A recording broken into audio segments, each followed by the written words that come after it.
I'm the flyest motherfucker at the kickback. Not a competition, little boy with a wrist that. Meet me in the bathroom, I don't want to chit chat. She not a boyfriend, heard he got a All right, welcome back to the Kickback podcast. Let's just get right into it. We have another guest, Adrian AKA. Let him know who you are. My name is Adrian. People know me as Wavvelengths on the socials. What else do I say? Well, Adrian is another musician, another one of my friends. He's very, very talented. I've seen Thank you. First words that I heard to describe you was like, we were all working in the studio or something, in my studio right here, talking about a video. I think it was probably for like Jordan's video. And they were describing you like, oh no, Adrian's fucking crazy. Adrian's crazy. I'm like, what do you mean? Like, that kid is something. I'm like, okay, but like what? He's like, you just have to meet him. I'm like, well, what is he? He's like, he's great. You just have to meet him. And then I met you. I was like, oh yeah, this kid's a badass. That's the one thing about me. I'm terrible at taking compliments. So every time I hear stuff like that, I'm like, huh, okay, nice. Yeah. Like, I don't know how to react to stuff like that, but thank you. Yeah, I really do think you're a badass, bro. Thank you. Like, I've seen you work in a lot of different, I guess, aspects of art. And you always pop off on everything. Thank you. Whether it be like a YouTube video or guitar. Dude, shredding the guitar with the Wolverine claws will forever stay in my I mind. forgot about that. Yeah, that was funny. I'm like, can you do it with this? And you went right with it. You know, when you get presented an object and they're like, can you do this? You just go for it. No questions asked. Especially if it's Wolverine claws. Especially. I mean, it would have been cool if they were like more metal, but I feel like it played off perfectly through the amp. Yeah. If they were actual metal, Like titanium, that'd be adamantium. That's Wait, yeah, that's the right one. yeah. The other one is vibranium. Comic accurate. Yeah. Yes. Do you think there's something like adamantium in this world? Like a metal like that, vibranium. There's got to be vibranium somewhere in this room? in this room. Prime? It's in the prime. It's in the prime. It's in the prime. You become Wolverine with prime. Dude, they should make that into an ad. But yeah, bro, let's talk about music. 'Cause that's what you live through. Would you say that? Yeah. Yeah. It wasn't like that until pandemic, really. That's when everything just shifted into gear. Yeah, pretty much. I And mean, what I made it was like, start? it was truthfully, the going down the music route started because of a breakup. So it was a way of me to it was a way for me to express the emotions that I couldn't really put into words through words, but in a song. Yeah. If that makes sense. Yeah, I get you. You had to put it into an artistic viewpoint. Yeah, Yeah. pretty much. Sometimes things just roll off the tongue a lot better, you know? Yeah. One thing I have on my arm, I've said it before in the podcast, but it says, "L'arte es la solución al chaos." And I think that's very true. Sometimes words can stop a whole war. Yeah. Music has stopped wars in the past. I mean, yeah, when the Who and the Beatles, when they were in their prime, they were like leading the peace revolution, like the Berlin Wall, Pink Floyd, all that stuff. Yeah, So, exactly. So I guess in your case, it did end a war in myself, yeah, yeah. pretty much. But Crazy then how it all it started a correlates. bunch of other avenues, I guess, because it started my band with Jordan. It started my metal band, and just working within music in general. So it's been an interesting change. What kind of changes have you seen? Like, what makes it so interesting? I think it's just growing up being so dead set of going down film, because I wanted to be film director, producer. Oh, so film was your like original thing. Yeah, that was the original goal. I was wondering how you knew a little bit more about video editing, because like I knew you could do like, you know, video editing, but then you took it to like a different level. It's like, oh shit, he really knows this stuff. How does he know that? Yeah, I mean, it all started with like a film course I took for like the New York Film Academy. It was like a summer course. It was 1 week long, super simple. But they taught us like basics for Premiere Pro, and we filmed like our own short film. So we learned a lot, but at the same time, like barely anything. Only what they wanted to teach you. Tip of the iceberg type stuff. You can only learn so much within a week, you know. But that really sparked it. That creativity that Started the little foundation. Yeah, pretty much. And it kind of was just consistency that got me to like the place where I'm at now, because I still don't think I'm like that amazing.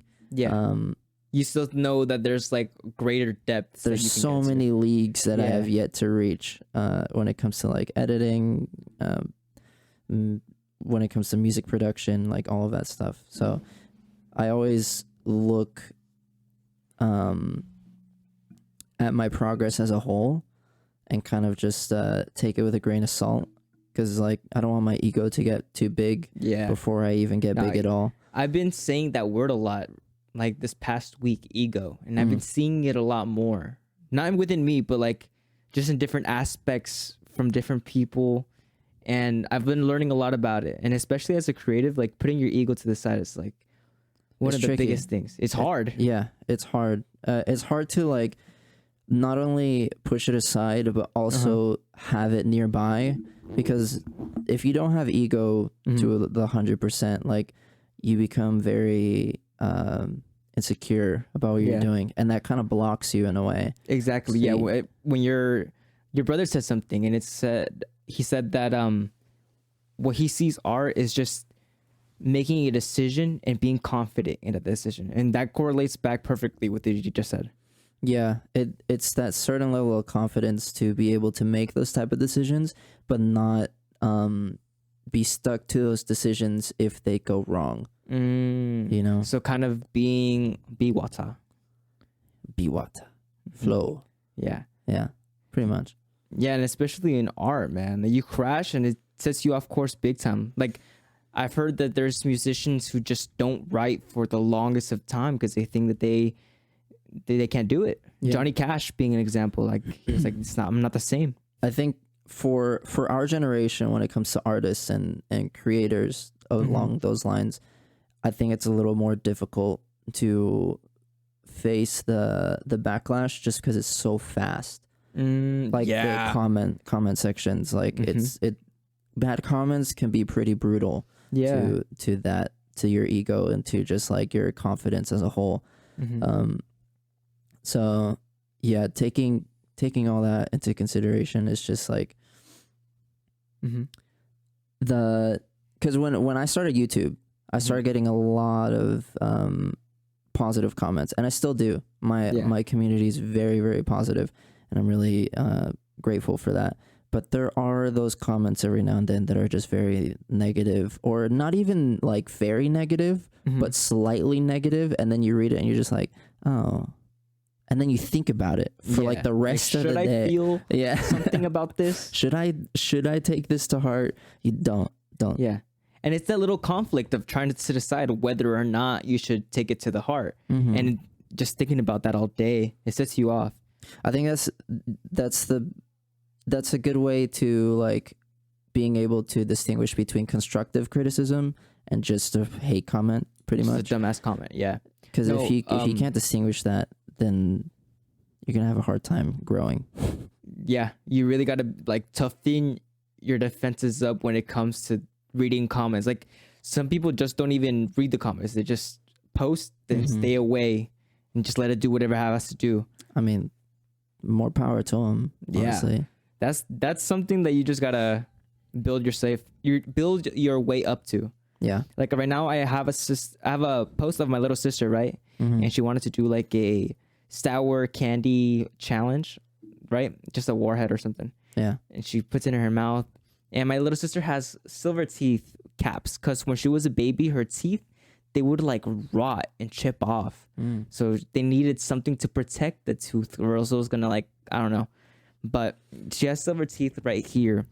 And people were commenting on that. They were like, oh, you should stop feeding her candy. Oh, you guys are doing like child abuse and stuff like that. And I'm like, Child you guys, she's eating a candy. All right, whatever. And the comments grew and grew and grew, and it was all along the same terms. And I'm like, all right, I've heard enough. So I just disabled it, right? I was like, I don't need any more comments. I don't need this video to blow up anymore. Like, whatever. Yeah. It blows up again. And because they can't comment on that video, they went to other videos in my profile to comment on that video in another video. Wow. Like, that's crazy.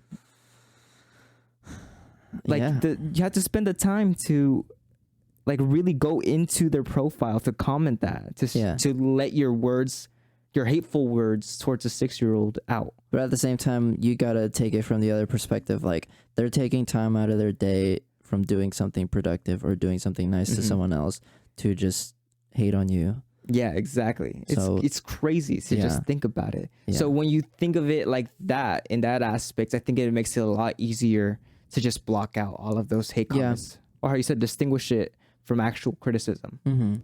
Because me, I could say I love criticism. I love when they tell me, oh, next time, like, one thing you could do is add that or take away that because it doesn't really look that good, in my opinion. I'm like, cool. I'll take it into consideration. I love those comments. Right? Yeah. It builds you to be better. Yeah. And there are just some people that they think they know it all. So it's like, that's everyone on the internet. That's literally the internet. Ourselves included. Yeah. Yeah. But I think that's different too in that aspect where, like, now I know that I know nothing. So it's like I'm willing to learn from everyone that I meet, you know? So that's one thing that I'm taking more into consideration with this podcast. It's just having people like you know, artists or creators or people who are really passionate and doing something differently compared to just the average person. Because I don't think you're average. I think you're doing something. I don't think so. I think you're doing something that maybe 90% of the world isn't doing. Or you're thinking in a way that 90% of the world isn't thinking. You know, I agree. But in my head, I don't really see it like that. Just, I don't know. Growing up, I've never really, like, taken time to acknowledge my accomplishments, which is a bad thing. Don't do that. But at the same time, it's allowed me to realize that the way that I think and the way that I act is the way that it is because I've done that. It's kind of weird.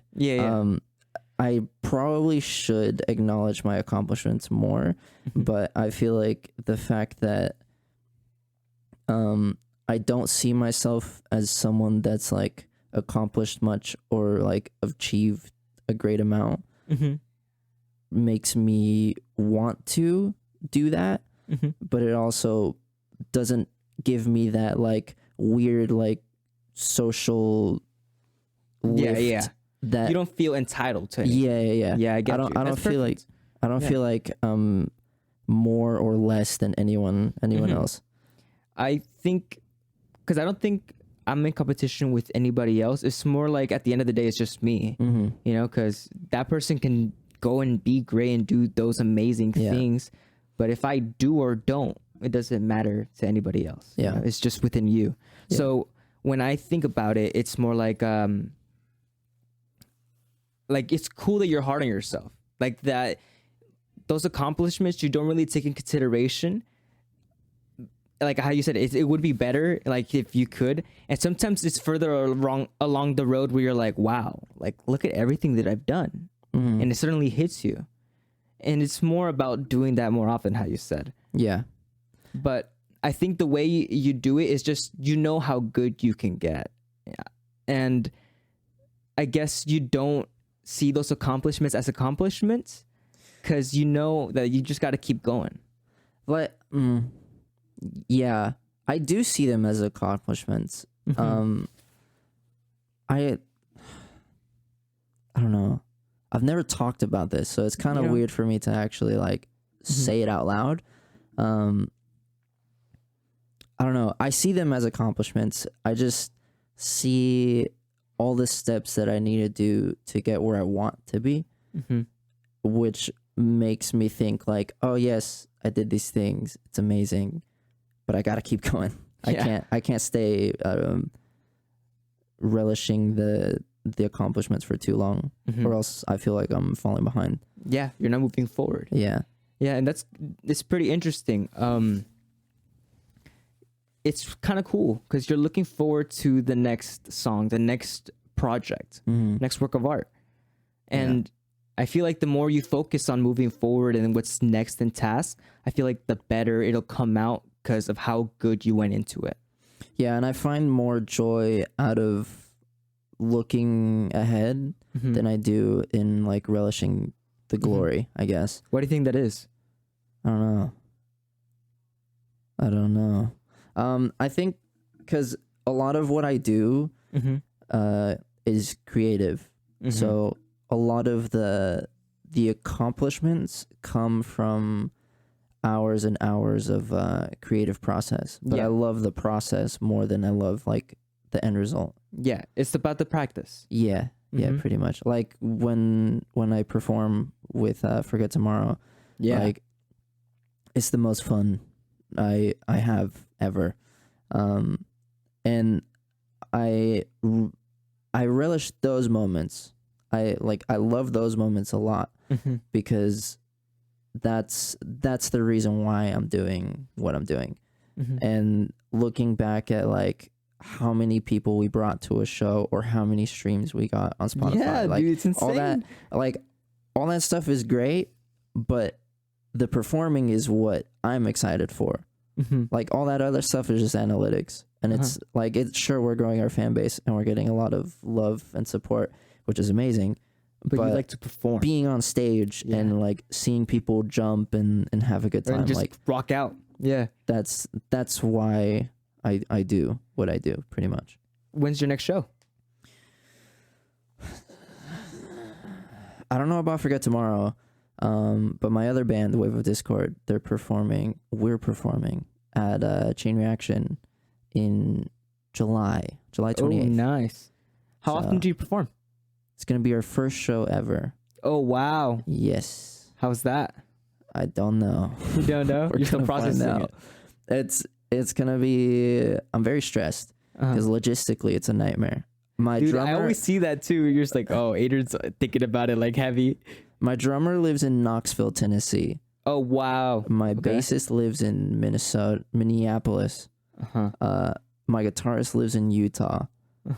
So we're not near each other. How do you guys all. practice? We don't. Individually. But you guys don't practice together as a band? There was one trip that everyone took down to Cali and we recorded the music video for our 2 new songs that are coming out next month. Okay. And we had 1 day to practice, 4 days to shoot the videos. I don't know how you always do that. And then they went home. You always just like, guys, we have no time. Let's get it done. And it always gets done. It always ends up getting done. I don't understand. Yeah, I don't either. Yeah. You work well under pressure, would you say? I think I've accustomed myself to work under pressure because I'm a heavy procrastinator. And I don't know. I've never been diagnosed with anything like ADHD or any of those things. I'm pretty sure I have them all. Oh, really? Yeah. Why do you think that is? Or why do you think you have ADD or ADHD? I have a lot of friends and siblings that have it. Okay. And we behave the exact same way. And all the problems that they have and they tell me like about ADHD and all that, I'm just like, I've been through the exact same thing. That's so me. That is so me, bro. No, but I've never gotten it diagnosed just because I don't really care. I also don't really want to be medicated for that just because I feel like a lot of my creativity stems from like just random moments. And I feel like if I'm medicated, it might subdue that creativity in a way. Yeah. Because I don't know. See, I don't even know what I was talking about. How did I get to... What were we talking about? Working under pressure. Working under pressure, yeah. I was procrastinating a lot. Mm-hmm. And in school, I pushed homework to like the last minute. Mm-hmm. And it always worked. That's the problem. It always worked, so I kept doing it. Well, this is the way it has to be. It's the way it has to be. This is the way. This is the way. And it just never changed. I've tried to... It's getting better. Yeah. I'm getting better at structuring a little bit. Still chaotic. But it's about structure. It's getting a little bit better. Yeah, for sure. Because I don't really know much about... I haven't looked into it, to be honest with you, with like ADD or ADHD to like fully talk about it. But some things that I have heard is that a lot of people, they are told to believe that it's like a disadvantage or like, I don't know, because they can't correlate thoughts. But sometimes it's a matter of using the cards that you have, right? Like they go back to that same quote of just playing it right. I feel like you've been playing it right. I mean, of course, like you said, there could be a little bit more structure, but you have good cards. Yeah. You have great cards. Yeah. I'm very fortunate to be where I'm at right now, and still have so much to go. But my work with Forget Tomorrow is doing really well. We have a song coming out next week. I saw you guys were filming a music video, no? Yeah, it's like a performance video. Oh, okay. So we have a performance video and a visualizer coming out. Okay. For that song or for... Okay. For that song. For that Nice. new one. And how was the process of making that song? so much fun. Oh, yeah. Yeah, we went with this guy, Zach. He has a studio out in Lake Elsinore. Great guy. And we spent like a good week re-recording a song that Jordan wrote with some of the boys in the North Star Boys, which is a content group that I work for. Okay. And he wrote this song. I was at a Judas Priest concert when he sent me this song, and he was like, "This is the next one. It's gotta be. This is the next one. It's gotta be." Jordan says that? Yeah. Okay. He sends me the song via text, and he texts me. He's like, "This is our next song," and it was Young Love, which is the name of the next song. Okay. So we spent a week with Zach re-recording everything that he recorded and changing it to fit everyone's personalities. Yeah. Really get that Forget Tomorrow feel. Okay. And that was last year, and it's barely coming out now. What happened? Why did it take so long? We planned to do like a music video, and there was like, we had like a $5,000 budget that was going into it, all our money that we were earning up, but then like, you know, money problems going through, and like we couldn't get like schedules together, and it was a whole mess of problems. Yeah. So we just decided like, hey, let's just release the song, because we were postponing it like crazy. Just do it. So and when we performed in San Francisco with the North Star Boys. We opened up for them on their tour. San Francisco. Yeah. Upstate. That was so chaotic. Again, is the word that revolves my life. I was on tour with the North Star Boys for about a month and a half. Damn. And San Francisco was our third to last show. Okay. So I hadn't practiced with them since like January. It was a long time. Yeah. And we found out that we were going to perform at the show like a week before we were actually going to perform.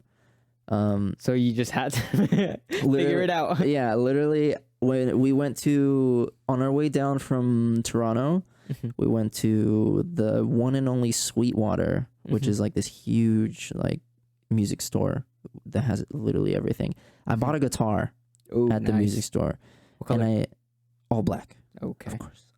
It's got And I used that guitar to practice for our show. A day before the show, I get a call at 3 a.m. Jordan's still at my house. It's an 8-hour drive to San Fran. Keep that in mind. It's he calls me at 3 a.m. He's like, I don't know where your guitar is. The case won't open. And it was a whole lock mechanism thing that he couldn't figure out. So I fell asleep, I woke up, I got that call. I told them how to open the case, and then they were on their way to San Fran. They got to San Fran. Jordan had no sleep. Marcelo wasn't even there yet because he had work. And Marcelo had to fly in. He left work at like 1 p.m. Our show was at like 7. He grabbed a flight from LAX, flew over to San Fran to make the show. We had to go pick up Marcelo. Or no, they Ubered. I don't know how they got there. I was all over the place. It was just a nightmare. Chaotic, yeah. Chaotic. I think that's a perfect word to summarize it. Yeah. But then we got on stage and we performed, and it was an amazing time. Yeah. So, How many songs did you perform?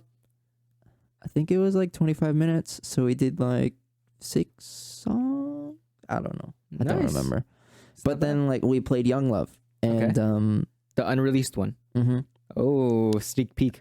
And at the next 2 shows, we had a lot of people that were at the San Fran show that were like going to the next 2 shows. What? And amazing. We have the best fan base. That's crazy. Imaginable. Yeah. Like that's an accomplishment. We only performed at San Fran though. So I just got to meet them. Like I got to meet them because I was still with them. Wait, you only performed at San Francisco? Why didn't you? I thought you said you performed in the other 3. No. The fans showed up for the other 3. But you didn't perform in the next ones. No. Why not? Just didn't. Well, they had other openers for the other shows. So. Oh, gotcha. But yeah, they went up to me and they were like, "We want Young Love. Like, we want you guys to release it. It's such a great song." I need to hear it. And I was like, we had the budget, telling you all the excuses that I was telling you like 5 minutes ago. And then they were like, you should just release it. I was gonna say that because I was gonna ask you like, why do you think you procrastinate a lot? And I'm like, nah, like if you really think about it, you're making something great happen within that like little time crunch that you do, and you fit it all and it works out perfectly. I know that if you were to like actually take your time with something or just simply release it, I think you'd do great. Yeah, I think the reason why we were putting it back so much was just because both Jordan and I strive for like perfection, which kind of hinders our ability to get things done because we're always working on it. Yeah.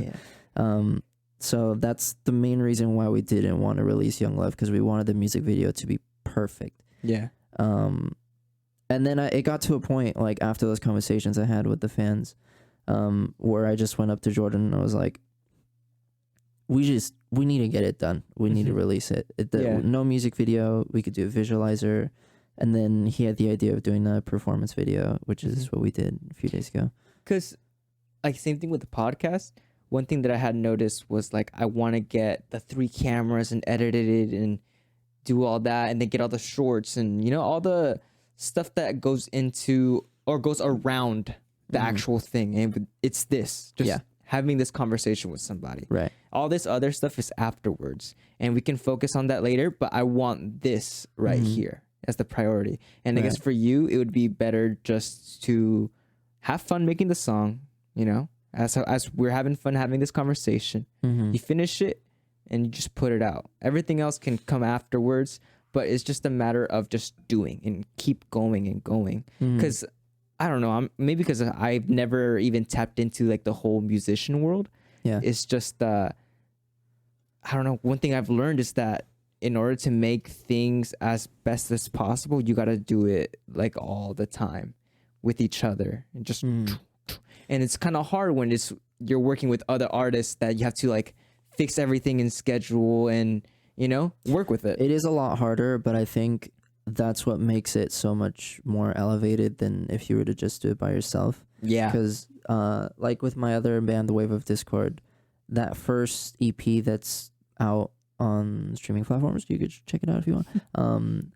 That one was all me. Like I did guitars, I did drums, I did bass, I did vocals, like I did everything. It was also during pandemic, so it was a very lonely time. Yeah. And then and then I found all my boys through like social media and the internet. And the music that we've been making since then has been so much better Yeah. because there's like so many ideas that I have, like I just throw them out there and they filter it. Yeah.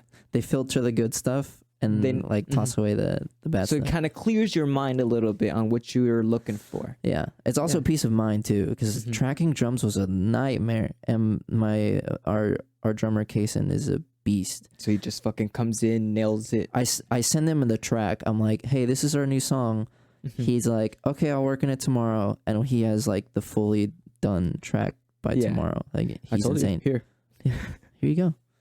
He's a beast. But yeah, it's a peace of mind that everyone pulls their own weight and contributes to the project. Because the band, like when you're in a band, it's not really about yourself. Yeah. It's like everyone's doing it for the band. Like the band is its own little thing. It's the mastermind. Yeah. And you're all working towards that goal to achieve like whatever message you're trying to send across. So it's a lot of fun working with my boys. With other artists. Because I've been around you guys and I love being around you guys because I can really feel, I don't know, it's like an energy coming out from just seeing you guys create, you know? Or even when you guys are practicing in the garage, just your music, I'm there and I'm like, I don't know, I just see you guys, it's so cool. Artists just in front of me displaying their performance, their talent. So cool. I get that feeling sometimes. Like when all of my members from my metal band came down here, it was our first practice together, and we were playing through some of the songs, and I was just like, I was singing and I was doing my singing parts, and I kind of just took a step back and I looked at everyone, and I had this kind of surreal moment of like, these guys are so talented. Yeah. They're so talented. And I'm lucky enough to have them like by my side to be able to do all this. Yeah. And I don't know. It was a great feeling. I love those moments because you really do feel it. It's like, you feel like, oh, you're over here. Yeah. Right? And you're just like, wow, this is great. This is, wow. And at the same time, it makes me more passionate too, because then I'm like, I have to be as good as they are. Yeah. And like always striving to be better than how I am now, pretty much. 1% better, like Jay Bauer says. Yep. It's about that. It's about learning how to do that, because sometimes you do want it all. You do want it all at once, you know? And same thing with your music, with your band. There you go. I need to fix that cable. It's been doing that lately. But yeah, what was I saying? Doing that with your what's it called? Your team members, your band, right? And doing it on a consistent basis. I feel like that's the best way of going about it. Just simply having fun and, I don't know, letting everything out. Yeah.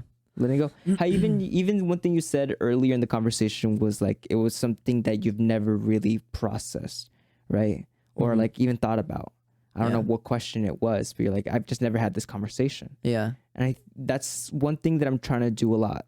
Is just having conversations that we've never had, because we never had the opportunity to share with somebody. Yeah. And especially in creatives, in artists, where they have a lot stored in their minds that they want to let out. But sometimes, again, I get you on that part of not having as perfect as you want it to be. Yeah. You know? And that really does stop you. Yeah. So for myself, like I'll be working with my own mental, have it on paper. I love writing in a journal, even if it doesn't like mean anything. It's just a matter of like, all right, let's see what we got in our mind. Let's just go. Yeah. One time I talked to myself in front of a mirror for an hour. Really? And I learned a lot. It cleared up a lot. I want everyone to try that once. Just sit, look at a mirror for a very long time. Just look at it. Look at yourself deep in your eyes, right? You're looking. You don't say anything. You just look until words come out. You know? Don't force those words out. It's just when you're ready to talk, you talk. It's very interesting. You learn a lot. I feel like I'd get bored. Yeah. Yeah. Sometimes practicing being bored is what you need. Yeah, I struggle with that. I'm notorious for always having something in my hands or like in my ears. It's very hard for me to sit in silence. Yeah. But the only time I'm okay with sitting in silence is if I'm outside. If like we're at the beach or if I'm in a forest, like if we're going to like a national park or something, I would love to just like sit there. You know, I've been treasuring a lot more those moments where I just get to sit in silence. Because I know how much there is to do and how much needs to get done. And I do get it done. It's just sometimes it's nice to just sit and observe and just see what happens. I don't Put know. things on pause for a moment. Yeah, it's like a sense of meditation. Yeah. You know, so sometimes I'll just sit and I'll look outside, look at the clouds, look at the trees, see what I hear. Maybe I learn something new, maybe I don't, but I want to, whatever comes. Yeah, I'm the exact opposite. Or like going out in the mornings and just, I don't know, going on a walk and seeing where your mind goes. See, I do that, but I listen to music when I do it. So like I'm consuming something still. Yeah. But even then, like, because I heard this today, actually. It said that humans are actually losing their ability to be bored. Because when you get bored, it's like, you know, and then you just toss it because you get bored of that. But yeah, you go on your phone and you're no longer bored. You're just scrolling in TikTok, see what comes up. Well, that's the thing. You're still bored. You're still bored. You're just but killing you're time. just. I think that's the thing that I've realized too. Like every time I'm on my phone, it's just to kill time. Yeah. And I try not to treat the art or media that I consume that same way. Yeah. Because when I go to social media, I do that to kill time, or I post just because social media. This is what I'm doing. This is what I'm doing. This is me. And sometimes I catch myself like watching a TV show or consuming like content on YouTube as a way to kill time. So like it feels wrong for me to do that because I'm not appreciating it for what it could be like as its own thing. I'm using it as a tool to push other things off. As a distraction. Yeah, pretty much. Yeah, because I mean, I grew up with YouTube we grew up with YouTube when it first started out, you know, and there would be that entertainment aspect with like Smosh and Niyahiga, all of those creators that really started the foundation to YouTube. But there's also that other side that allowed me to learn a lot. Like when it comes to drawing, I had YouTube channels that I subscribed to. Shiny Spartan, I don't know where he went. I don't know. I can't find his Instagram or YouTube. They're gone. But he showed me a lot. Shiny Spartan, if you're watching this, thank you. You're one of my teachers. It's that YouTube university. I'm the same way. University. Yeah. I've learned mostly everything that I know now through YouTube. Yeah, whether that's editing, playing guitar, like everything. And I think that's one of those things that kind of raises your ego a little bit because it's like, well, I already learned it. Same thing with this. Like, I already know it. I saw a YouTube video on how to do it, so like I know how to do it. I'm done. But there's always something else to learn to it. Yeah, I took a philosophy class in college, and there was a quote that really stuck with me from some philosopher. I forgot the name, but the quote was something like, "The minute you know everything, you know nothing at all." Yeah, it was Socrates, I think, that said something like that. He says something like, "All I know is that I know nothing." Yeah. Something like that. That's the thing. I love learning about philosophy. That was one of my favorite classes. Right? You learn a lot. Yeah. It's like life. That's because, so there's this thing that I don't really talk about, but I've had like existential dread since I was like 12. What do you mean? Like I'm scared of dying. Oh. Yeah. Like Why do you think there's that like is? a weird irrational fear. I don't know. I don't know how it developed. It's I don't know how to explain it. It's Death is a very interesting topic. Yeah. Like, I don't know. It's just a part of life. yeah, and that's what I've grown like. I just have to get accustomed to that notion that I'm not here forever. Yeah. And it sounds so stupid saying it out loud because like obviously everyone like Everyone dies, death is the only road we share.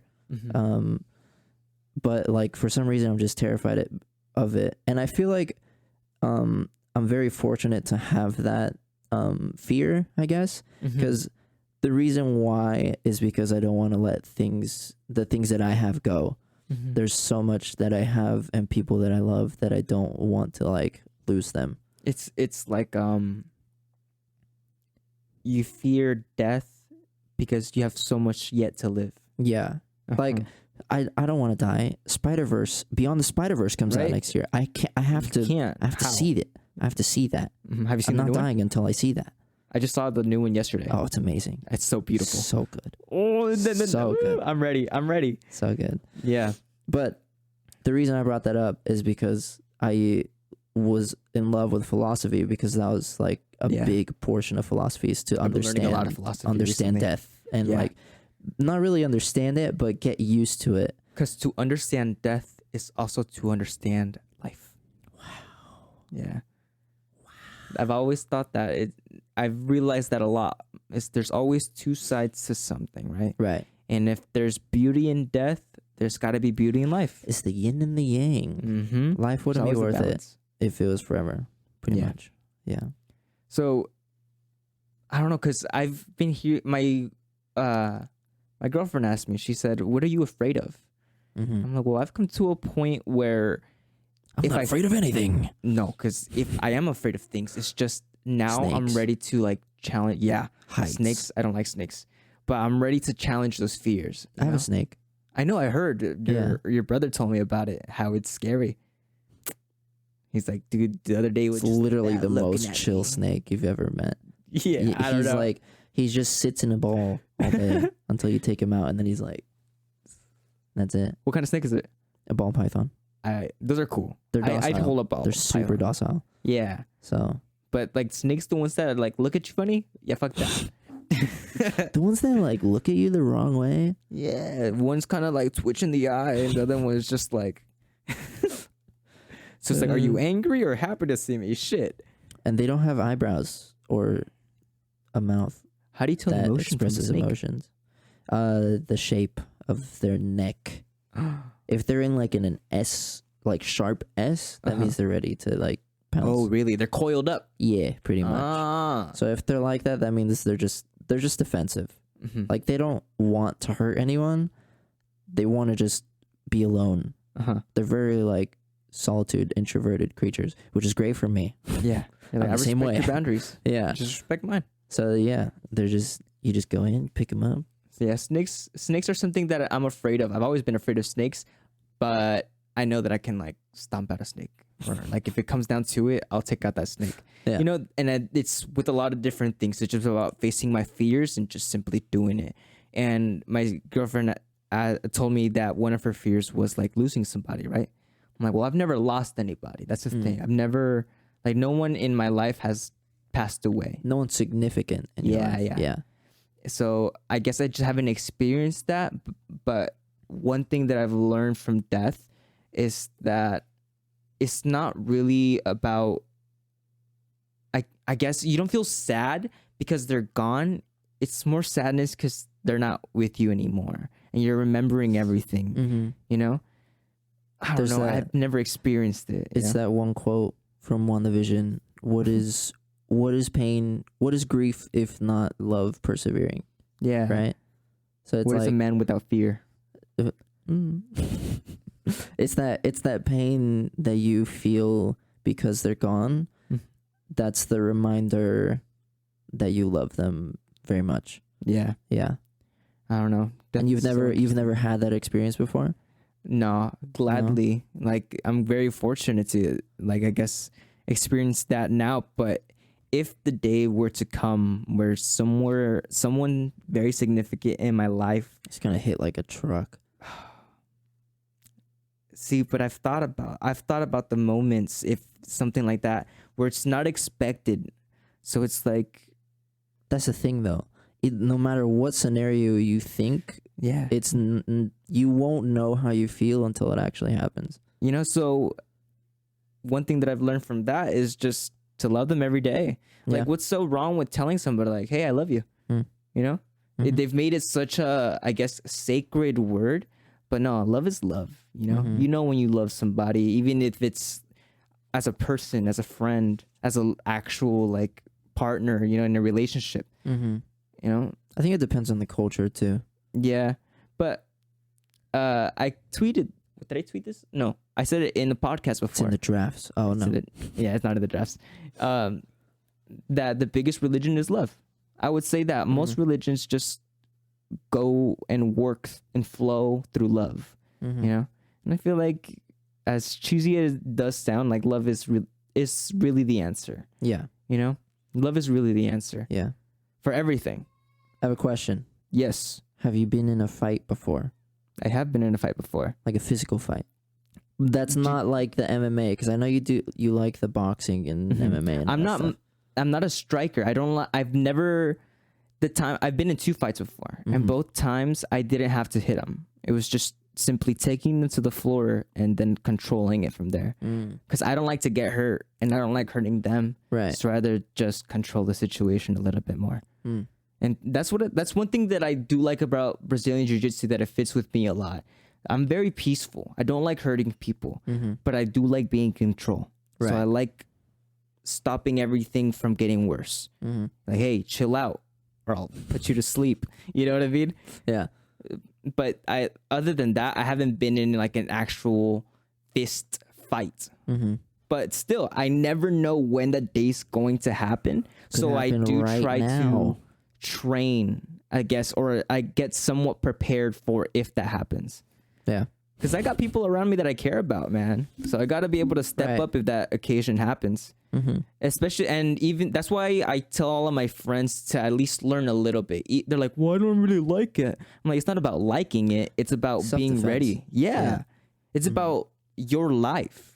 You know, you never know when you're going to have to use it to protect your life. And there's so many situations where I've seen, I'm like, if only they knew a little bit, they could have gotten scratch free. They could have been okay. Right. You know, about protecting yourself, it's like you're willing to eat healthy, you're willing to be in a good mental health. So why not learn some skills that Some can people. save your life? Right. You know? Yeah. Yeah. Why did you ask about if I've ever been in a fight? No, I was curious because usually when people say they're very peaceful, Mm-hmm. they've either never done anything violent Mm-hmm. or have done something violent to the point where they like decided like, yeah, this is not it. So I just want to see which one of those you were. It's more like I'm learning to. What did Joe Rogan say from a quote? It was like, it's better to be a warrior in a garden than a garden in a war, right? And that's kind of what I'm getting to. It's like I'm very peaceful. You see me and you see how I treat my friends, and you know, I love them all. I want to, you know, and if it comes down to it, I want to be able to tap into, I guess, that beast inside of me. And I don't know, it's so weird. I think when you like have somebody that you love and you take care of a lot, that you feel it a lot more. But like when yesterday I just went to go to the movie theaters with my girlfriend and her brother, right? And we're there, and the entire time we're walking, and it's more like security, you know? It's like looking around, seeing if anybody's coming. Danger. You know? Danger everywhere. Just Yeah. something like that. Yeah. But I don't know. I think it just makes me better, you know, in some way. Yeah, that's good. Yeah. Do you train anything? Have you ever trained anything? Like trained in Martial fighting? arts? I did taekwondo when I was little. I got to blue belt. I don't know how I don't know how it works either. it was like 3 stages. I was white, yellow, orange. I got to orange. Okay. Because then there's like blue, green, or green, blue, then brown, then black. Okay. So I didn't get very far. I was very young. But other than that, no. Yeah. No. I don't know. It's just there's a lot of crazy shit going on. You never know who you're gonna run into. You know. Yeah. I've always wanted to. You always wanted to what? Like train for self-defense and whatnot. Yeah. I want to train really bad, but I don't have a place to train. I don't have a teacher to train me. Yeah. So the most that I can do is just train at least a little bit here at home. Maybe not to the full max potential. Yeah. But I guess just by doing it, it gets you in that right mindset. I Right. just sparred like hand to hand Oh, really? for the first time with Okeke. Fucking whoop my ass, bro. Of course he did. Yeah, He's a beast. He's huge. Yeah. Him and his friend Isaac, we went. They invited me down to the park. They're like, "You want to spar?" And they've asked me before. Okeke's asked me before. He's like, "You want to spar?" I'm like, You got to show a photo of OKK on the part just as context. Just a picture of both of you next to each other, just to show he's the so much bigger comparison. than me. You know, Yeah. he's much bigger than me. Yeah, And, in both regards. He sparred before, you know, so he's gotten punched. Yeah, I've never been punched in the face before. I've never been in an actual fist fight. Right. If it goes down to it, I'm grabbing the body, take you to the floor. Right. You know, if it's like, if there's a lot of people, then I'm not doing shit. You know, I'd rather not. I'm the one to avoid the fights. I never get in the fight, or haven't been in that many fights because I'm always the one that's like, hey guys, like the why are we mediator. fighting? Yeah. I'm the same way. Yeah, Yeah. yeah, Because it's like, what are we fighting for? We got other shit we could fight for that mean a lot more than whatever bullshit you guys are about to fight about. especially if it's like outdoors in like Yeah. a public. It's Yeah, like, can we just like go to where we needed to go? You know, like, This is not necessary. I don't know. I've learned patience a lot more. Not Yeah. fully there yet, but it's like, there's other ways to get around it For sure. than just going straight to freaking fist fights. Yeah, But there's some people that is like, what, motherfucker? Like, you talk, boom, right away. 3 seconds, yeah. 2 they words, don't, they and don't boom. communicate with words. Some Yeah. people out there, which is Yeah. kind of sad. Yeah, because you can, I don't know, you can save a lot of lives by just Talking. talking. Right? Yeah. Some people just want to talk. Yeah. And some people haven't talked in forever. You know, some people haven't had the time to have a conversation with somebody. Mm-hmm. You know, a full-on conversation. Yeah. I like this. This is cool. This is very cool. Yes. You know, it feels like the true essence of what I imagined the kickback, where it's like we're actually just talking. Mm. I'm learning a lot. I'm telling you. Going down the rabbit hole. Going down the rabbit hole. Mm-hmm. YouTube University. Thank you. Thank you, YouTube. Yeah. Wait, is this on YouTube right now? No, not right now. But it will be. It will be. Once I edit it up, yep. But speaking of your creative flow, let's go back to that. Because that's one thing I like having the artists talk about when they come on the Right. Kickback. It's about creativity, because I'm all into creativity. So, like, even just a simple question, like, how did you get over those writer's blocks in a way where you just, I don't know, how do you fight perfectionism? Mm. I feel like that's one of the biggest struggles that every artist goes through. I think it comes in 2 ways. Mm-hmm. The first way, which is probably the more common way, Mhm. is the due date is due. The video needs to go out. So you're just like, screw it, crunching. do whatever, send it. Needs to be done. Yeah. I'm happy with it. Boom. Well, not really happy with it, but it's done. Yeah. It's done nonetheless. That's one option. Mhm. Like we were working. Well, I don't know if I could talk about this. Well, would you release it if you weren't happy with it? Yes. You would. Yeah. Even That's if the you thing. weren't? Yeah. The like first 2 or 3 years of my YouTube career, hated every video. 'Cause- Sucked. Oh, wow. As I was editing, I was just like, this is so stupid. Like I What am I am doing? not good at this. And then it got to a point where I was just like, okay, I'm gonna try something different. I'm gonna try to up the quality. Because I've had the same camera, Yeah. The um, Lumix? the Lumix, Yeah. since the start Oh, of the shit. YouTube. Do you But use that as like your main camera for everything? Mm-hmm. Nice. Yeah, but I didn't know how to use it. Oh. So I was shooting in like 1080. I didn't know I could shoot 4K. I also didn't have the computer to be able to edit in 4K, because that's a Yeah. whole other problem. That's hefty. Yeah. Hefty work for a computer. Like I didn't even know what proxies were until last year. Generate proxy Generate media. proxies next to original folder. Yes, please. Yes, please. Um. Leave it overnight and you're all good to go. Yeah. So yeah, it's been a journey, learning journey. But I think that's one way, and the second way to get over perfectionism is kind of just like, it's that realization that like it's not gonna be as good as you think it is. And that's okay. Well, in my head, I still don't think it's okay, but I still have to send it. Yeah. So I'm just like, okay, I'll do better on the next one. Uh-huh. I'll send it, and that's it. And then I do better on the next one. Yeah. But even then, on the It- next one, I'm just like, okay, it's not as good. It's better than the last one, but it could have been better in some ways. So I'll do better on the next one. And that's been the sounds past like- 2 years. Yeah, it sounds like you raise your standard every single time. Yeah. Yeah. Is bad. I mean, it's not bad. I just feel like it's a little bit toxic, personally, because it's not hurting anyone Mhm. other than myself. Yeah. Self-doubt. Yeah, I'm riddled with that. I but think everyone is for It sure, kind of yeah. just like, it makes me want to do more. Mhm. So I guess that's a good thing.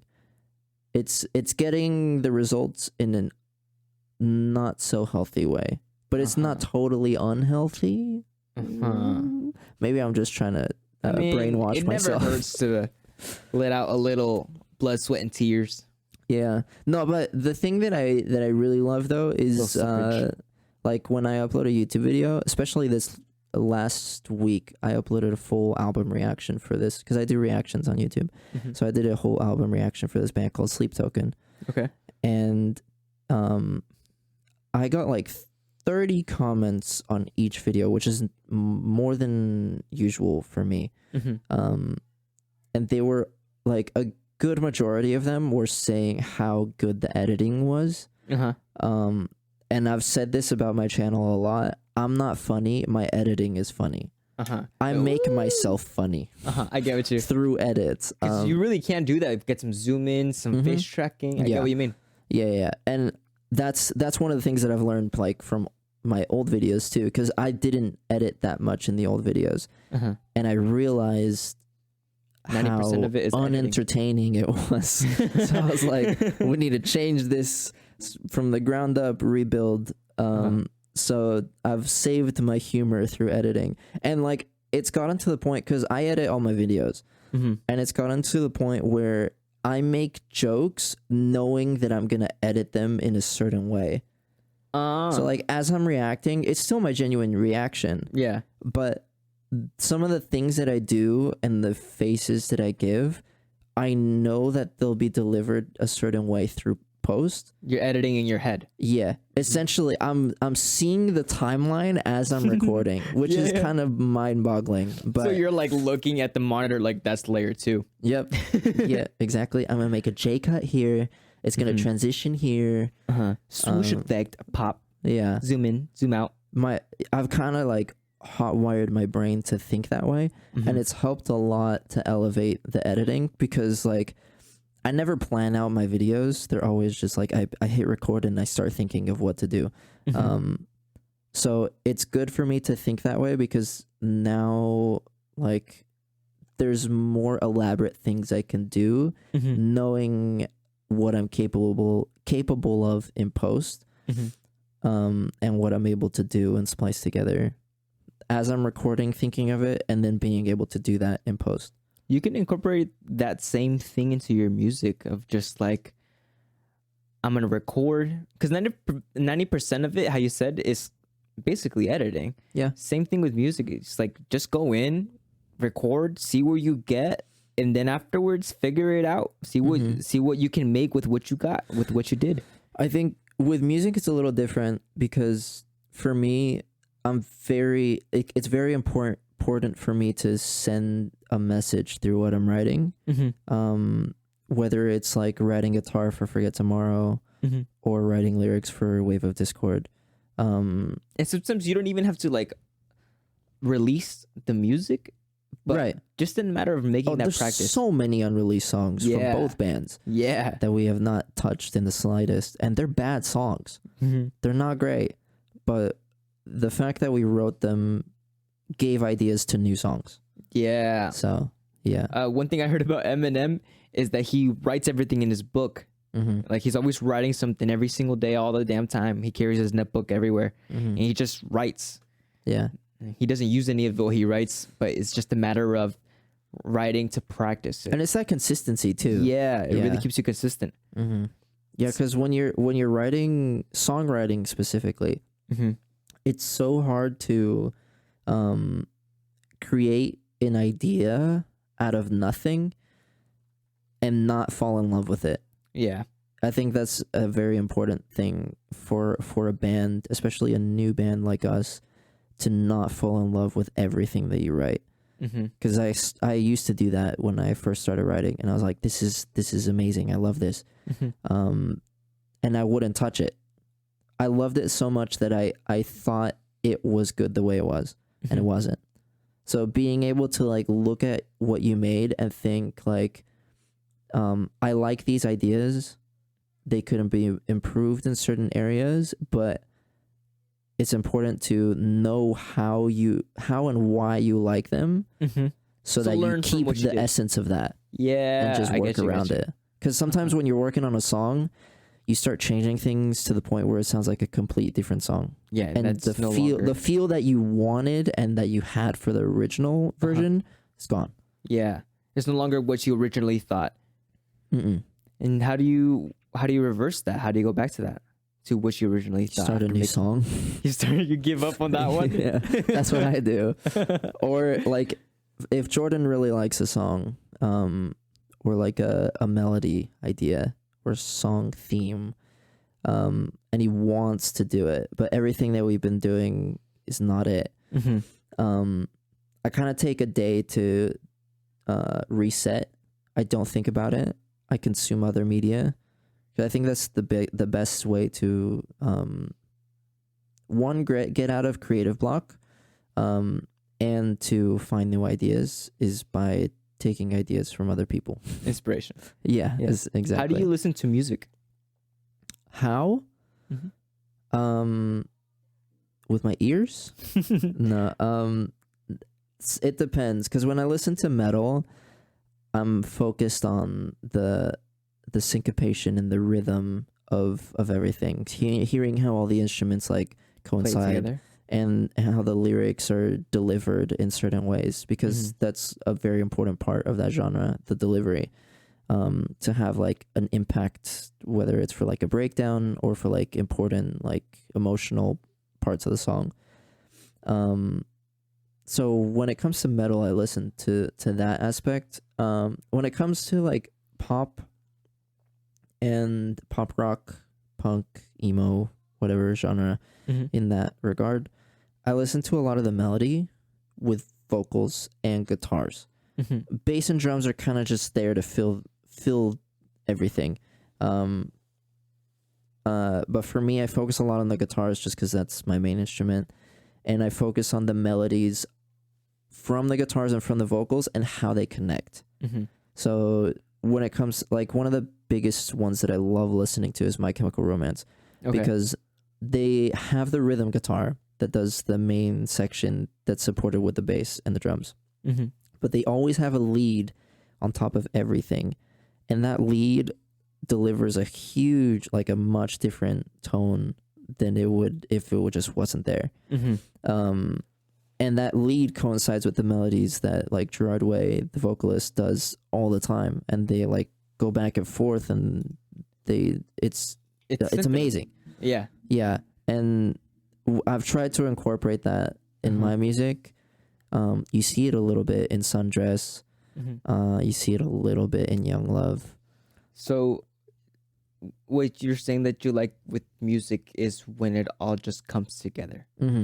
I think that's how I'm learning a lot from you just from observing it. It's just you really do like when things just come into fruition, right? Like you do this happens here, and then Yeah. something great. And when you work under that pressure of like that weak time span, that you're somehow like almost always in. Of like, damn, this guy's really a workhorse. Like, there's a song that perfectly envelops how I enjoy listening to music. It's called Nihilist by a band called Architects. It starts off really, really crazy. The drums are doing completely different thing from the guitars, and the vocals are doing their own thing. Like everyone's just all over the place going crazy. And then around like 20-30 seconds in, everything just like syncs up, and everything's just like on the beat, and everything's syncopated, and everything's beautifully bouncy and amazing. And when I first heard that song, it was a feeling that I still remember to this day, because I'm like, how did they go from like this mess of sound and form like everyone's just like together, and it's like tight, like really when you play metal, you have to be extremely tight, because there's a lot of notes in very little time frames. So if they're have to off, hit your mark. if they're off even by a little bit, it sounds terrible. So Damn, I didn't know that. Yeah. Because if you listen to metal, the drums are structured very differently from most other genres. The cymbals are the ones that keep the rhythm, and the bass drum, the kick, follows the guitar. So like all bass, guitar, and drums have to hit the same notes at the same time throughout the whole song, majority of the time. So like that syncopation is extremely important. Yeah. Because it's not, then it's over. There. Yeah. Damn. I didn't know that. That's freaking crazy. And that's why I love that genre of music, and that's why I've incorporated it into like everything that I do, because having that dissonance and then having it resolve, that's like beautiful to me. And it's with like film too, like all that dissonance, the tension to resolve in like the climax, it's like so satisfying. The gaffers come in, this comes out, this goes that way, they act it out. Like, have you seen that clip of the blocking? It's like one room and the girl's there, and everyone's just doing a bunch of crazy stuff, and you see the shot, and it's just beautiful, so smooth. So when everyone just does their part and they do it it's just about making something to the best that it can be at the end of the day. And I've seen that one, and I've seen the one where they're doing like blockbuster movie posters or something. Like one of them is like Tom Hanks like this, and then it's like Daft Punk, and then it's like Mad Men, and it's so cool. But I get what you mean. It's when everything comes into symphony. And you know, one thing that I heard, it was in a book. I was listening to an audiobook before. You probably heard it. It's called Think and Grow Rich by Napoleon Hill. With the orange cover? No, it's white. I've heard it. You should go on Spotify. Oh, the orange one is the subtle art of not giving a fuck. Yep. That's another one. That's a good one too. But Think and Grow Rich by Napoleon Hill. There's an audiobook version of it on Spotify. It's like an hour or two long. Yeah. Great audiobook. You're gonna freaking love it. Yeah. But he explains how sometimes it's so cool. It's like almost an invisible energy around a group of people that are all focused on one thing of making something as best as possible, right? So it's like when they're all going in and putting in their energy like that, it's like they create an invisible power, and that's called a mastermind, you know? Right. It's like when everything The comes hive into a mind. symphony. Yeah? The hive mind. Yes. Yeah. I totally understand that, because there's a lot of moments when I'm with like a group of creatives, especially working with like the North Star Boys, the media team. It's just 3 of us at the moment.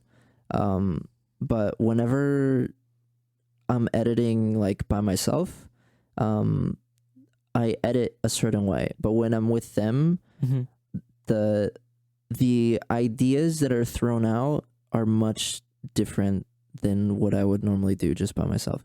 And having that creative energy to just bounce off of other people is very valuable, and entertaining. Yeah, it really is. It's so Yeah. much fun. Yeah. Cause like when I'm doing these podcasts, when I'm editing it, I'm like, oh, six forever. Yep. You know, to go in all the way through. And it's about me being the editor at that time. Because I can't just be the talk show host or the camera operator or just the editor or just the publisher. It's like I'm all in. Right. You know? Yeah. And I Sole think proprietorship. yes. But eventually, like, it'd be cool working with a team of, all right, you guys make the thumbnail, make it badass. You guys make the live transitions, that'll be badass. Yeah. And we make a badass podcast. Yeah. I think that's one of the things that I've learned just from working with people. It's kind of difficult because you have to, again, get rid of that ego that lets you, like tells your head like you have the right decision here. Yeah. And you have to kind of just kill that and be like, Let's try. maybe this will work. Yeah. And more often than not, It does. it does. Yeah. And if it doesn't, you find something even better. Mm-hmm. Yeah. It's about leaving your ego at the door with anything that you create. Yeah. Because if it's there, you're not going to freaking like it. Yeah. You're not going to like what you make. I think that's probably also why I struggle with confidence a lot. Because I'm so used to leaving ego to perfect the creative process, I find myself leaving that ego in real life, like Yeah. outside the creative process, because I'm always doing something. And my social life, my work life, like they blend a lot. So it's hard for me to suppress the suppression of the ego, because I'd like to be confident. But at the same time, I don't know. I guess it's the reason I'm here. I don't know. Having that relationship with ego is always very interesting. It's very different with everybody. Yeah. I would like, I don't know. I try to leave ego at the door as much as possible, but it shows up, you know. And Yeah. sometimes it's more of like learning how to use that ego, of like, or on your own personal time. Yeah. Like I would say, like when I'm working out, or if I'm like just shadow boxing or something, or if I'm, you know, just creating something, I have that little ego of like, I have to do this as best as possible. But then like once it's done, like I don't need it anymore. Do you find the ego in like strange places? Like not the usual like people complimenting you or doing a job well done, but some like bizarre place where you find ego? A bizarre place that I find ego? Yeah. That's a good question. I don't know. Where would be one of your places that you find ego besides your music?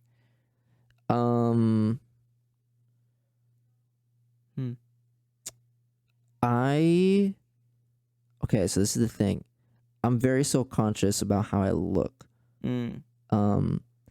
But every now and then I post on my story, post a selfie, and it's not even like, because I rarely ever get responses or compliments about how I look. But the fact that I took that photo and posted it felt good. Like I raised my own ego. Yes. Like I don't even care who sees it, but the fact that I did that, I don't know. I think you said it perfectly. Because it's whenever there is ego behind it or is trying to disrupt something, I like, because I see that part. Like I think like with my confidence of showing myself, like taking a selfie, sometimes I just post it and I'm like, it is what it is. I don't know. It's just a matter of doing it in anything that you set yourself up for. Yeah. Because once you do it, it's already done. Like, why are you going to cry about it? You know? If I make a video and it's bad and I'm like, oh, fuck, shit, it's so bad. You know, but it's up. Are you the type of person to like archive or unlist videos if you think they're not good enough? Because I am. But archive. I just want to know if you are. I do it sometimes, not too often, a little bit. 'Cause I do think about it a lot. I'm like, that one needs to go. sometimes I archive it because I don't think it looks pretty in that spot, like on my Instagram. Yeah. But like with YouTube videos, Well, for Instagram, it's like aesthetic purposes. yeah, for You have to aesthetic keep the purposes, grid good. right? Because Yeah. it's still in the reels, you know, in the reels Exactly. tab. Yeah. But for videos that I don't like, yeah, I just put them as private. I'm like, either I'll just cherish it to myself. Yeah. You know, I don't need anybody to cherish it. Right. I see that, I don't know, it's just that some people won't see the good that I see in the video, and I don't want them to destroy it. You know, That so I'd makes rather just sense. keep it to myself. I had a purge recently on my YouTube channel. I haven't Purge? touched all the videos I want to yet, but You're still getting to them. I'm still getting to them. I've been enlisting the videos for like the past 3 years. Up until I'm enlisting up until the point I'm like satisfied with how they are. Because there's a lot of videos on my channel that like there's one that had like 26K views, which is very rare for my channel. 26K is a lot of views. Yeah. And it's a terrible video. Yeah, It's always the unexpected ones. Yeah, I mean, I understand it because it was a really popular song. Because with reaction videos, like the analytics are a little bit different because you have to like factor in the fact that you're listening to a certain band, to a certain song that they release at like a certain point in their career, and timing as well, how late you are to release it after the song comes out. I'm always late, which is why my views don't really get that good. But I'm late because I take the time editing. Yeah. And people appreciate it, which is why I still do it.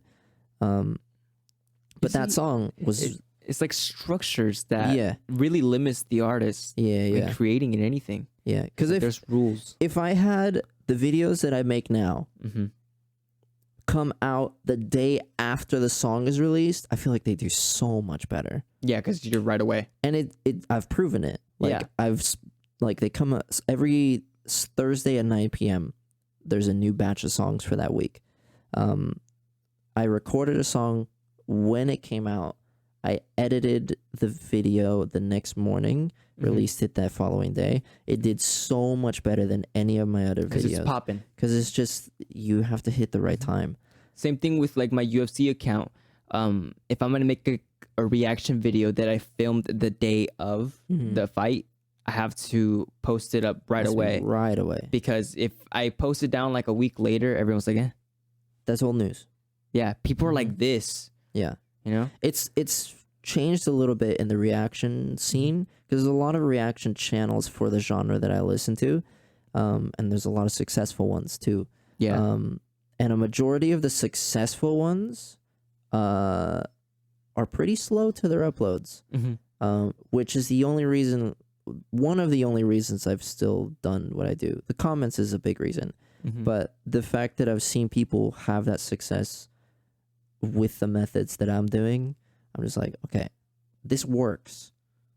So I'm not going to stop. Because I think it can go like two ways. It can be like, it's cool that you have to release it right away because the only enemy at that part would be yourself. Like, oh, I want to get it good enough for, I guess for me, I want it to be good. Right? But how you said, or how we just said that people are like this. Yeah. You know? They don't take time to consider everything that you do. So sometimes it's just about making it, putting it together. Okay, cool. I like it. It's done. Whatever. I know it could be better if I really took my time with it. But for what it is, it's done. I like it. Let's get it done. Yeah. Upload it. Right? Or you can take your time with it.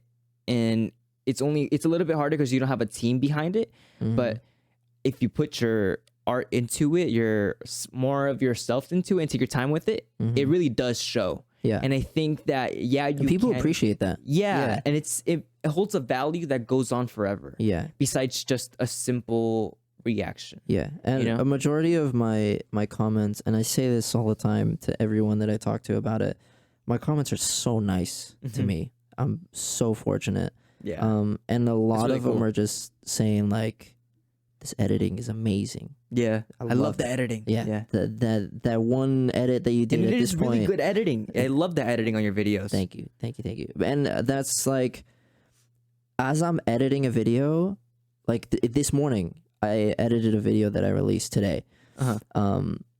And as I was editing, I was like, please stop. I hate this. I hate this so much. I had this random moment of like, I'm done. Because it was a edit that I was like struggling with and I couldn't get for the life of me. And I was so frustrated. But then like I took a break and then I went back to post in the community tab to tell them like, I'm going to be late. Yeah. And then I read some of the comments on my most recent video, and then I saw like all the positive stuff, like saying the editing was amazing and like keep doing it and all that. It's like, I'm just like, oh, they give me that power. And it's those people that you really want to cater to the most. That's like that's literally the only reason why I'm still doing YouTube. That's good. I love it. Yeah, because I'm gonna come across that too later on once I start like doing, I guess, my stuff to the fullest. So I'm glad that I'm learning that from you, that it's like you know what you're looking for. Yeah, it kind of sets me off on the right track too. Yeah, it's hard to keep not only the consistency, but to keep the creativity in that consistency. Because being creative 24/7 is so difficult. Oh my god. I think it hurts how difficult it is. I think it's difficult because we set that expectation of our creativity instead of just simply creating. Yeah. I think for me, it's the fact that I'm always come up with new ideas, especially when I press record. I'm just like, I take 30 seconds. I'm like, okay, the intro is going to be like this. It's going to go into this. And the reaction is going to start here. And then I'll just figure it out when it goes. Yeah. But having those thoughts is very mentally draining. Yeah. Of having to think. Yeah. Yeah, when you know that it's the time to create. Yeah. That's another reason why I procrastinate a lot too, is because I know the mental toll that it takes, and I'm just like, I don't know if I want to put myself through this right now. Yeah. Like even me with like simply sketching, I'm like, oh, here we go. We're about to freaking draw something. What do I draw? Yeah. You know? And sometimes it's just a matter of, all right, I'm going to draw a circle here. Then I'm going to add a line here. I don't like that line. I'm going to put a line here. All of a sudden, you have a whole sketch going on. Yeah. And then it's up to you whether or not you want to take that sketch into an actual artwork or just leave it as a sketch. Yeah. That's a great way to put it. And that describes the process a lot too, because I was sequencing the performance video we did for Forget Tomorrow. We had like 12 takes. And I was like sifting through all the footage, and I was like, I have no idea how I'm gonna edit this and put this together. And then I just started. I was just like, okay, I'll click on one. I started with one clip. And I was like, okay, that part could go good. It could go good here. And then I click on another video, and I'm just like, oh, that part will sync well with this part in the song. And then just slowly and surely, like you get to the whole thing, and then it's like, oh, it's done. Yeah. I like it. Cool. I like it. Send it. Yeah. Yeah. Nice. Yeah. The process can be like that majority of the time. It's just like you have no idea what you're doing until it's done, and you're like, oh, it looks pretty good. I think that's what it is. It's about going into it with a truly blank canvas. Yeah. You know? Yeah. Because, I don't know, there's just so many aspects to it, and so many things that limit us, and I think that's just part of being human. Your mind does something to you, you know? Yeah. Like, why can't I just do it? Neurodivergent. Yeah. But I think that's going to be it, man. 1 hour and 24 minutes of us talking on the Kickback podcast. It felt like longer. It did. I was surprised. I checked earlier while we were talking. Yeah. I was like, I wonder how long we've been talking to. Probably like an hour. It was only like 37 minutes. I was like, oh shit. And then I checked again, and I was like, I wonder how long we've been recording for. And I look, and I'm like, oh shit, it's an hour and 20 minutes. So it was great talking to you. Yes, I love this conversation. We learned a lot. And I I want to have you back again because I feel like there's always going to be something else to talk about as we Let's do both it. grow in Yeah. our creative journey. Let's do it once I hit 5K. I'm at 5K. 3.8 right now On on YouTube. YouTube. Yes. Psych, you're coming back next week. I gotta get 5K by next week. Let's go. Thank you guys so much for watching. If you guys happen to enjoy, make sure to like and subscribe. If you guys are listening over on Spotify or Apple Podcasts or any of those audio listening websites, come over here to YouTube where we have video along with it too. Mm-hmm. If you guys happen to enjoy, go to his websites. Where can they follow you? Where can they find you? You can find me at Wavelengths with 2 V's on YouTube. You can find Forget Tomorrow at forgetxtomorrow.com. You can find Wave of Discord at Wave of Discord on Instagram. Or you can find me on Twitch with Wavelengths. Wavelengths is my handle. Yeah, for- you'll find for it. everything. Just search up Wavelengths. Yeah. You'll find you. And last message to the world. Oh, that's important. Take your time with it. Oh God. What does the world have to hear?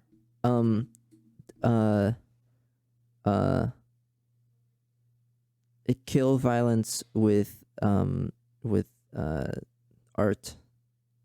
With passion. with passion. Yeah. Stay passionate. Keep building. Keep growing. Mm-hmm. Keep creating. Keep living. See you guys.